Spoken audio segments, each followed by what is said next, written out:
go. Yeah, the reaction. The reaction. About a reaction. Right? Quite a reaction. So I guess it is something that your body does. It does take on the morphing to a degree that it becomes part of your bodily functions. On the world's only Animorphs podcast. Hey guys, I'm Max. And I'm Michael. And we're here again. We read book 12. And we're going to talk about it. Before we do, okay, I got this in the mail this morning, Max. Ooh. This is not necessarily Animorphs related, but as you see, this is a book called Fearless by Francine Pascal. Mm-hmm. And Fearless is a book series. And the reason I'm bringing it up here on the podcast is because this book series came out after Animorphs, probably a couple years after the peak of Animorphs, but still around that time. Okay. As you can see, there's a little smaller print, a little thicker book. Y2K. Right around Y2K. In fact, let me look and see when this series was published, actually, because I'm kind of curious. So the myself. one on the front cover is just like indicative of the first book, maybe? Yes, exactly. Okay. This is book one. And you're right, Max. It was the year 2000, which this is copyrighted. I think Francine Pascal is a pretty well-known author, but the reason I bring this up is because this was a book series called Fearless, and the lead character is a female. It actually says on the cover, a girl born without the fear gene. So she doesn't have fear, and she's also like really, really strong, like abnormally strong. And her father was like you find out like there's like some CIA training background happening, and she goes on these missions, and she's in high school. Okay. And it's like Rachel. It's like it's like a Rachel type of character. Just in a completely different universe, totally unrelated. But I found some on eBay, so I ordered like the first 2 or 3. They're pretty expensive. I guess they're rare, but more tank girl version of Rachel. Yeah, tank girl version of Rachel. Yeah, so that's pretty cool. Fearless. I'm gonna get into that, but which is interesting because in this book, Rachel cannot feel fear or any emotion lest she start morphing all of a sudden. Right? Yes. Now it's a trigger for her allergy she's come across. Who would have thought you could be allergic to DNA? We're finding out a lot of things in this crazy Animorphs This was a world. very revelatory book, yeah.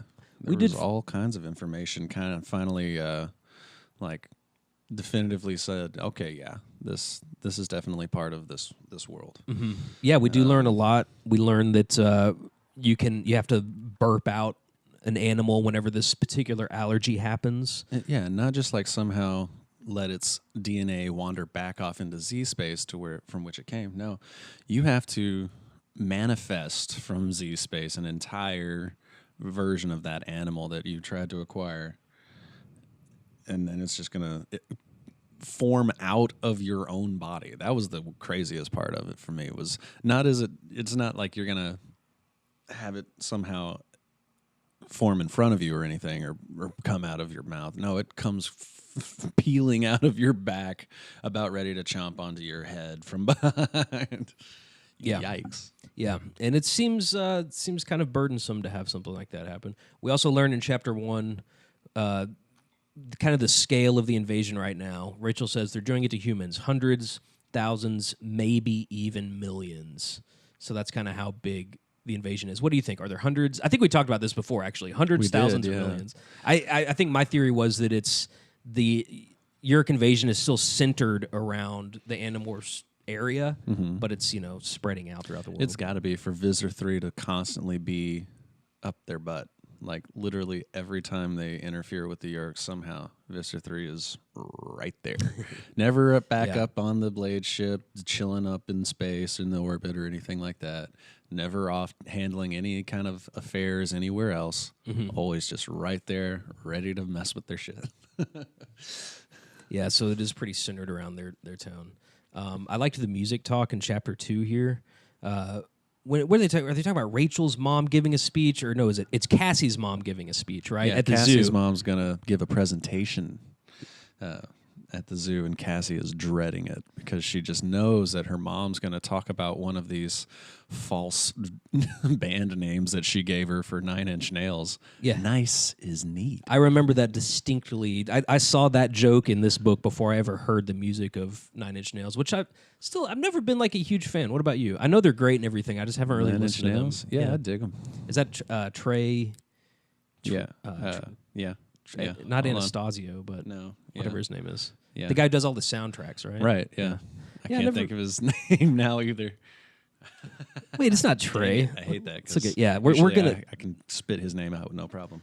This is gonna be a Trent Reznor. Trent Reznor. There you go. There you go. That's the one. That's the kind of deep knowledge you get. Can you name all of the correct band names? So they refer to the Fudgies. Do you know who they're referring to there? The Fugees. The Fugees. Snoopy, Diggity Dog. That's an easy Dog. one. Boys 11 Men. That's good. Boys to Men. And of course, Nice is neat. Boys 11 Nails, Men. yeah. It's pretty funny. Why do parents try to talk about kids' stuff when they know they're not going to sound cool? I think that's a thing of the past now, right? I mean, like, I'm in my 30s, and I know that I can't talk like an 18-year-old or I'll sound stupid. So, Right. like, when I'm 40, even less so. I think it's more common now that, like, someone who is 40 can look at, like, an 18-year-old social media and who's like, yeet, you know, and, like, other terms and There's stuff. like 60, 70, 80-year-olds that are keeping up with terminology of the days, like constantly. A lot of comedians tend to do it just naturally. Yeah, they just keep up with the. Yeah, but at some point it just sounds like you're trying too hard. Rachel jumps into the crocodile pit. This is the first thing that attracts attention here with Rachel.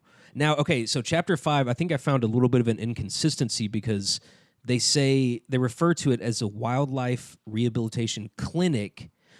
Actually, this is going back to the I was just inconsistency from listening to last that. book. So last book they referred to it as a wildlife rehabilitation So center. I was thinking about that, and I think it was on book 10 that they did that. Yes. I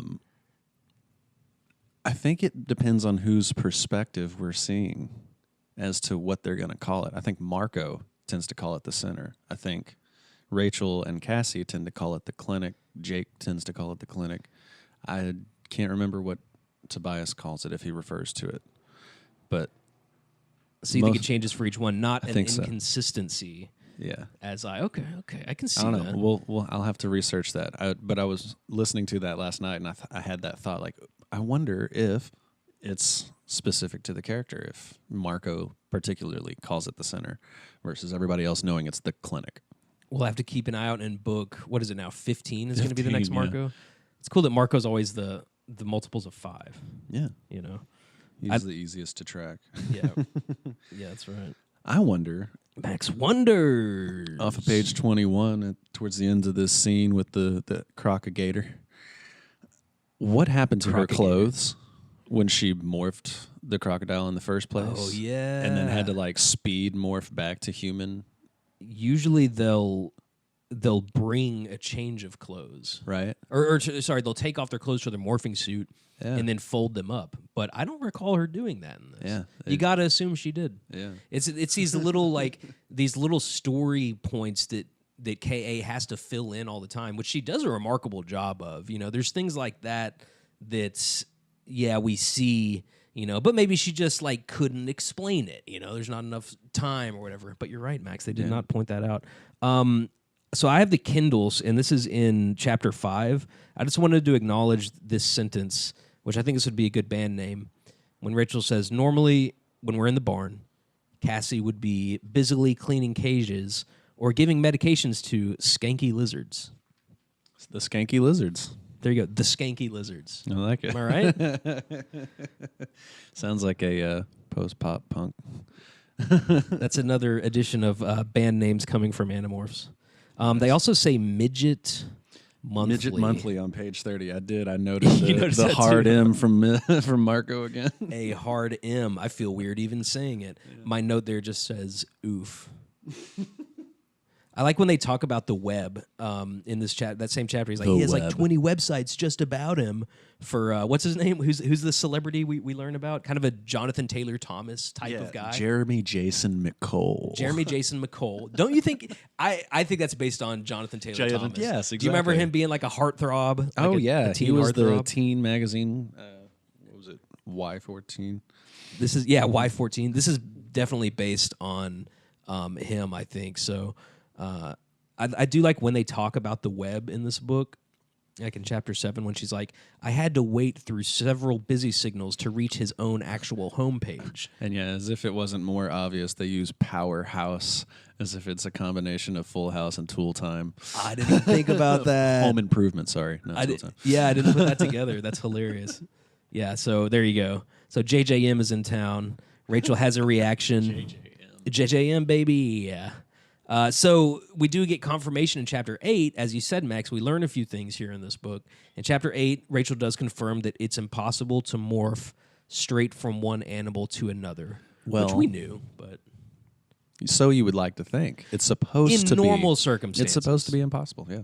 Suppose unless you're having an allergy or just the Elemist is around or some weird Megamorphs, barely canon thing happens. But see, I took page 38 to be proof that they could theoretically use the different aspects of different morphs to augment their bodies, like we had been talking about in the previous episode. And does this confirm? Or? Prior, I think it confirms. Because, I mean, if her body can forcibly do it whenever it's having an allergic reaction, that must mean that it is somewhere along the lines capable of it, and they just don't yet know how to manipulate it that way. Yeah. Because I think we saw in a previous book where Axe was talking about the Estrenes that they actually are able to do that. It could be a thing of learning. I'm sure that it takes some kind of natural ability to that Cassie has. Rachel, see, I wonder if this kind of thing would even happen to Cassie, though. I feel like Cassie's more in control. Of both her emotions and of the morphing. Yes. Yeah. I would like to see what the other Animorphs, how they would react under the same situation. Same thing with being infested by a Yerk, though. I kind of want to see how that would play out in each of the other Animorphs as opposed to having been Jake. I still think they should do a fanfic. Cycle of 3-day isolation for each Animorph, just on a weekly basis. just like a COVID-19 protocol. Yeah, exactly. Yeah, you have to quarantine each Animorph for 3 days at a time. Yeah. Like, if you're not doing a mission, you're quarantined. I would see the benefit in that, but... It would have to be during the summers, though, or until they get out of school. And Axe would constantly have to be going around to... Axe would be... And I guess, well, not in this book yet, but maybe in a following book, somebody else could help Axe in that rotation. Yeah. Yeah, that's right. So I'm curious to see how they're going to really depict some of this terrifying-sounding morphing, because throughout the series, like in Chapter 10, they refer to how crazy and scary morphing is. She says, "You think you've seen scary stuff on TV or in horror movies? Ha, watch your friend turn into a bug. That will fill your dreams for a few weeks." So in the movie, which we're talking about, yeah, that's Max's antenna popping out of his head. Because as we know, of course, the latest info on the movie is that K.A. left. We will keep you updated on any movie news once we hear it. We look before every show. But it makes me think, is it going to be this weird, disgusting thing that happens, or are they just going to really simplify it and make it like Michael Jackson's black and white video, where it goes really fast? Yeah, it might end up being more like the TV series transitions that you saw, real kind of like fast and from one thing to the other and kind of actually making sense, which is not the way they're described ever, except for maybe in Cassie's case. But there's a lot of things I'm curious about with the movie, and that is one of them. Michael wonders. Michael wonders, is the movie going to be good or bad? It's either going to be really good or just unwatchable. But it's kind of weird. I don't know if we'll be able to see the movie in theaters. I think the movie's just going to be streamed at home, kind of like every other movie. Disney's doing that a whole lot on all their releases. But they're also making it to where you have to pay an exorbitant amount to be able to... Like $20 a pop, probably. Or more. I think Mulan was something like closer to 40. Yeah, it was like 20 or 30. It could have been 30. I saw depending something... on which version you wanted to watch, too. I saw something from Paul Feig yesterday, who's like highly involved in Marvel. He's the one who mapped out all the movies rather in the MCU. Oh, okay. And he said that the future of Marvel is actually going to be the TV shows and streaming. Yeah. So he's like, yeah, we're probably not going to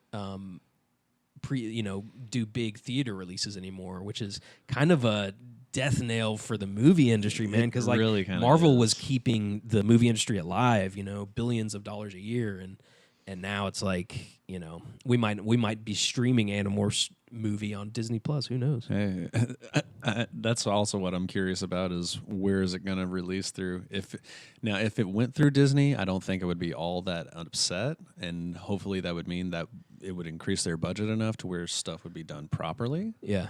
but that's not always the case. Yeah, So, I don't think Disney would throw their weight behind Animorphs. I think it's still not too at this niche. point. Yeah. You know, Maybe if it had been back in the day, if it had been Disney instead of Nickelodeon, maybe. I'm surprised Disney doesn't own Nickelodeon somehow. I feel like Disney owns I wouldn't everything. be surprised to find out that they did. Disney owns Star Wars, Marvel. It's only a matter of time before Disney acquires Animorphs. Yeah, they're going to absorb the whole world. So Rachel gets lost in Seagull Morph in chapter 13. And of course, we know that she is going from...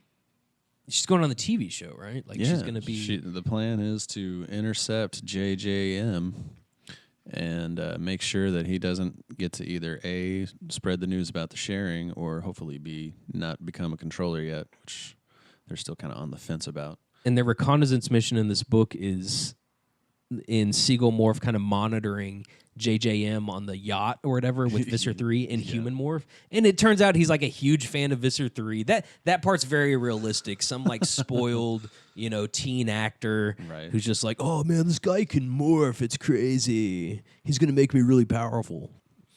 I love the description that they give of Rachel's moment where she's falling through the air mid-morph from seagull to like elephant, and she makes eye contact with Visser 3 on the way down. And do they reference that? That's funny. That's a good detail. Yeah, so she's morphing uncontrollably. Even at that point during the reconnaissance mission, she goes underwater. What does she morph to? Like an elephant, like an ant, to an alligator, all underwater. The ant is apparently trapped in an air bubble, which is very convenient. Yeah. Could have been much she was worse. suffocating as an elephant, which she, I think by this point, has already crashed through her house. Yes. There's two things that stuck with me about this book, and it's that scene where she crashes through her bedroom floor, and then also the Andalite joke at the end. Andalite. Yeah, a light would work too. Like that's something that I really just had. Right off the cuff. By the way, missing a beat. By the way, when she's in Ant Morph in the ocean in an air bubble, is this the only return to Ant Morph that we've had or that we will have in the rest of the series? It's the only return to true Ant Morph that we've had so far. We got really close with Termite. Yes. With Cassie. And Axe never morphed Ant, did he? He never went back to Ant, did he? Yes, he did. He morphed him in the original time, but right, but not again. Yeah. So this is the first time. He will never, if he can help it. I guess it's a good thing there weren't more ants around because the ant brain wasn't, all powerful and trying to war. But yeah, I thought that was interesting because they always reference the ant morph and how destructive it was to their psyche. And like, here's Rachel returning to that. I wonder. Max wonders if during any of those rapid mixed morphs that she was going through, if any of the instincts from those animals surfaced during any of that point in time. If any of that was part of what was randomly changing, if she was like still body of an elephant but had the instincts of the ant already or something bubbling up in her mind kind of thing. I'll add to that. Does this allergy affect that part of it? Like maybe it's just the physical aspect and not the the mental part of the animal. Maybe she doesn't have to battle that. That's a real good question. We see a new species when Visser 3 morphs and starts chasing them in the water. This is a Lebton javelin fish, which is interesting that it would be called that. So apparently a javelin is uniform across the galaxy and the universe because that's an English word, And usually these animals that Visser 3 morphs, these aliens, are called like Sarnak Vikentor or something. Yeah. But this one's that's javelin fish, man. Also, I liked before the whole yacht scene where where Rachel's still having problems in school the next day, and she's called to Chapman's office, and she's worried about whether he's suspected her or not and something, and she starts to freak out and morph from the legs down, from the knees down, and her cover at the end is, you dig my new boots? And he's like, kids these days with your style. You kids will wear anything these days. Yeah. It's crazy that the Yerk even was fooled. He would have no... Man, that was a slimy scene where he's like, there's this group called The Sharing that I think you may really be interested in. Yeah. And of course, anyone who's read the book already knows, but JJM is trying to recruit people for The Sharing. So that's why Rachel wants to go on the TV show and stop him from doing so, because everyone's crazy about him, and then people will start joining the sharing. We do learn in chapter 18 where Axe explains that Rachel has an allergy. He says you acquired some animal you're allergic to. It happens sometimes. And the Andalite word for what has to happen is Harith Illant. Harith Illant. And that's the thing. He says you must squeeze out a whole living animal out of the excess matter floating in zero space. Which, I mean, let's be honest, maybe it doesn't hold water in terms of science, but I wonder, yeah. Max wonders. Do. First off, is what's going on here on pages 102 and 103 proof that the body does, in fact, treat morphing like the other bodily functions, which is why Rachel was able to unconsciously demorph in her in the Megamorphs book when she smacked her head as an eagle and somehow managed to wake up human. Rachel really is carrying the brunt of the morphing issues in the group, right? She has more problems. She is, yeah. Obviously, her heavy emotions have a lot to do with that. Also, what happens to the extra, like where in Z-space does the extra mass come from for them to do the larger morphs, or much less to manifest an entire additional crocodile into existence? Yeah. Is there just like an abundance of genetic material just kind of floating in Z-space before they created the actual cube itself? Did they have to create an amassment of, sorry, I think I hit an amassment of biomaterial to just kind of blop out into Z-space? Yeah, and to add on to that, when you're in a bigger morph, is there a separate part of you up in Z-space? Maybe parts of your mass that aren't used even when you're in a morph that's bigger than you. Right, yeah, because you're constantly having to change your insides and the structure of your bones and whatnot, depending on the... And according to Axe, there's a set, or maybe according to science too, there's a set amount of matter in the world, and you can't just make new matter. Unless, I mean, I'm sure that was a big hurdle in the Andalites developing the technology of morphing. You know, that's why I'm wondering. There you go. That's also, a good yeah. Like, what happens to, like, say, Tobias, since he's a Nothlid? What happened to the rest of his mass? It's probably still floating up there. And then, yeah, what happens if it gets clobbered? Yeah. No more Tobias. No more. Well, I mean, he's not using it anymore. It's not necessary for his existence anymore. He's being himself without that. Interesting. Yeah, this is good stuff. I think that if Axe's Nothlid remnants up in Z-space got smashed by something going light speed, that he would lose his human consciousness. He would lose the last shred of humanity that he has. He would lose Tobias and just be the Hawk.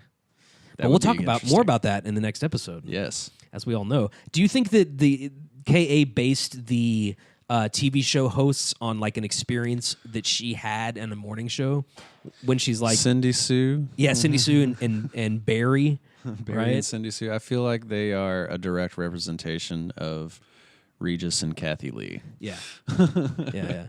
I wonder if Kathy Lee, pretty much to a T. She's a pretty,